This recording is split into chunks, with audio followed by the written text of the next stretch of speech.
everyone. For this month's Take and Create, I am going to try a recipe that I've been seeing everywhere on Pinterest. It's a recipe to make your own paint. And I'm a little skeptical because it's all it requires are some everyday household ingredients. So you're going to need 1 cup of salt, 1 cup of flour, and 1 cup of water. And we're going to mix those together.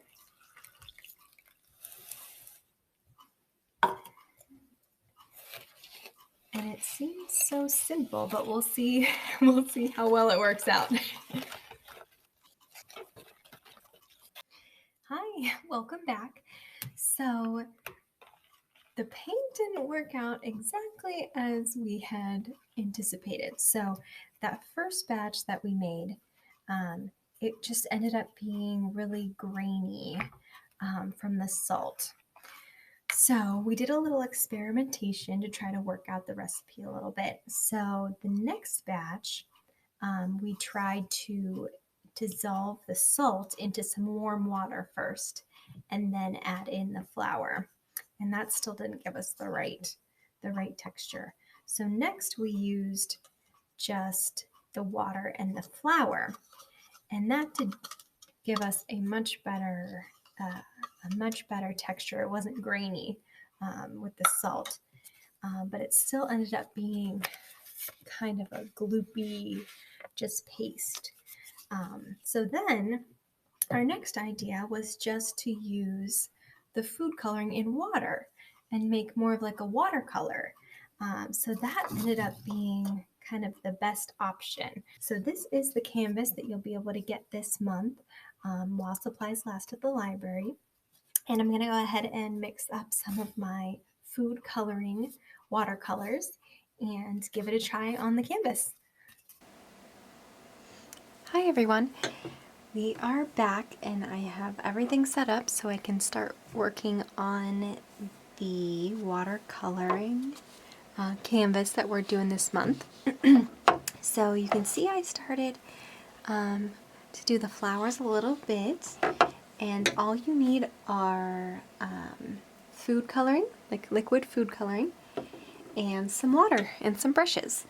For this light pink color here, I used just a tiny bit of the red and a lot of water. So all you have to do to change the colors is add water or add mix it with other food colorings. So you can use your trusty old color wheel or mixing guide. So for my kit, it comes with the basic colors, the blue, red, yellow, and I do get green in mine. Otherwise we could have made it by mixing blue and yellow together. And you can see all the different colors that you can make from mixing just those 3 basic colors. So you only need the tiniest amount of the food coloring. I literally put 1 drop into my palette there, and I will use that to get started. And we'll just play around and see what colors we come up with. And I don't know if you knew or not, but you can actually check out paintbrushes right from the library. So they're actually part of our library of things, and you get a whole kit full of brushes and a palette. So if you need them for any of our Take and Create projects over the months, feel free to check one out.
is where I'm at right now.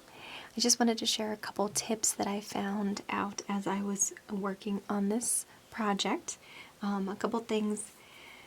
You want to make sure your brush is a little bit drier when you're doing the small details, because the watercolors will run a little bit because they are so wet depending on what color you're using.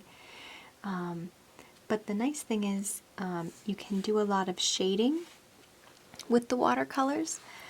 So as you can see in the leaf, how it goes kind of from a darker green to a lighter green, and I was kind of able to layer that right on top of the color I'd already put down, and you can see it in the wings here too. I'm able to put that teal color right over top of the green I had down already. As you're mixing, make sure you use the color that you found across the whole canvas while you have it, because sometimes it's hard to recreate that exact shade if you find one that you like. And I ended up using the back edge of my canvas here kind of as like a little test sample to see what the colors would look like before I put them down on the canvas. So that's a good place to test out your colors before you use them.